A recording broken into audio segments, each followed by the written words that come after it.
Good morning সবাইকে। আজকে একটা সুন্দর সকালে তোমাদের সামনে হাজির হয়েছি। আজকে শনিবার, সকালবেলাতে আমাকে 1 লিটার দুধ দিয়ে গেল। দুধটাকে গরম করতে বসিয়ে দিয়েছি। আজকে আমার হাজব্যান্ডের সকালে ডিউটি, সে অফিস চলে গিয়েছে। আর আমি যেহেতু বাড়িতে যেতে পারবো না আনতে, তাই জন্য শুক্রবার শনিবার বাড়িতে বলে দিয়েছি। আর এখানে আমার ছেলেকে সকালবেলা ঘুম থেকে উঠিয়ে হরলিক্স খাওয়াবো, ওই জন্য আমি এখানে হরলিক্স করে নিচ্ছি। আমি কিন্তু আজকে দুধ দিয়ে গুলিনি, কারণ এটা আমি প্লেন জল দিয়ে গুলেছি। জল দিয়ে খাওয়ানোর জন্য আমি নর্মাল হরলিক্সটা নিয়েছি, আর দুধের জন্য আমি ওকে চকলেট হরলিক্সটা দিই। হ্যাঁ, এই 2 মাস থেকে হরলিক্স দিচ্ছি, নয়তো আমার ছেলেকে আমি হরলিক্স খাওয়াই না। তো আর আমার জন্য এখানে সকালবেলায় চা করে নিয়েছি, একটু দুধের চা, টাটকা দুধের। আর একটা চামচ নিয়ে নিলাম, কারণ এখন আমার চামচ লাগে। আর এখানে সর নিয়েছি খানিকটা মুড়ির ওপরে, আর 4টে বিস্কুট নিয়েছি। বাড়িতে দুধ দিয়ে গিয়েছি, ওই জন্য না সর খানিক পড়েনি, কারণ শহর বাজারের দুধটা একটু জল জলে বেশি। সকালবেলায় ছেলেকে হরলিক্সটা খাওয়ানোর পরে এখন এবার এসছি 11টা বাজে প্রায় দুধ কর্নফ্লেক্স দিতে। সামান্য একটু দিলাম, বেশি দিলাম না, কারণ ভাত খেতে পারবে না দুপুরবেলা।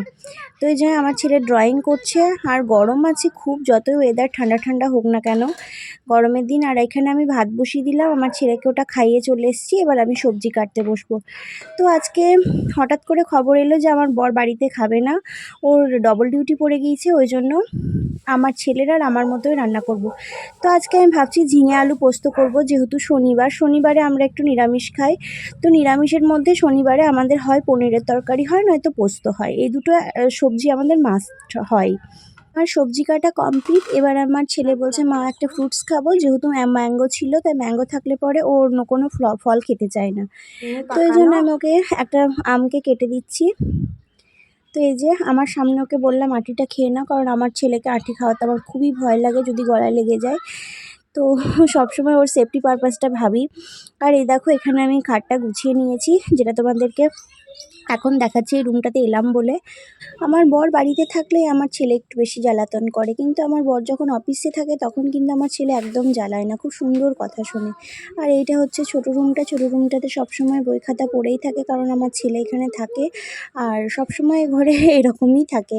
তো চলো, এবার আমি রান্না করতে চলে এসেছি। এখানে আমি সুন্দর করে ঝিঙে কেটে নিয়েছি, কারণ ঝিঙে আলু পোস্ত হবে, আর আজকে সাদা তেল দিয়ে বানাবো, আর সর্ষের তেল ইউজ করছি না। তো এই যে আমি কড়াইতে সামান্য একটু তেল দিয়ে দিচ্ছি, কারণ আমার তো এখন বেশি তেল খাওয়া যাবে না। তো আমি আজকে শনিবার বললাম, ওই জন্য আমি 5 ফোড়ন দিয়ে কাঁচা লঙ্কা দিয়ে আজকে ঝিঙে আলু পোস্তটা করব।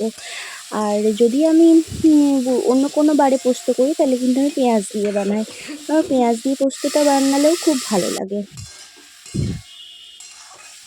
আর ছেলে আমি খাওয়ার পরেও একটু রেখে দেবো ওর বাবার জন্য, রাত্রেবেলায় এসে খাবে।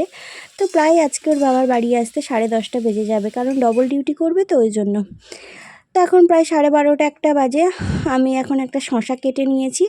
এবার আমার এইদিকে পোস্তটা দেখো সুন্দর করে রান্না হয়ে গিয়েছে, আর আমার ছেলেকে ওখানে শসা দিয়েছি খাওয়ার জন্য। এবার স্নান করেই খেতে দেবো। তো আজকে সকাল থেকে সারা দিনের প্রায় দুপুর 1টা অবধি তোমাদের সঙ্গে জার্নিটা শেয়ার করলাম।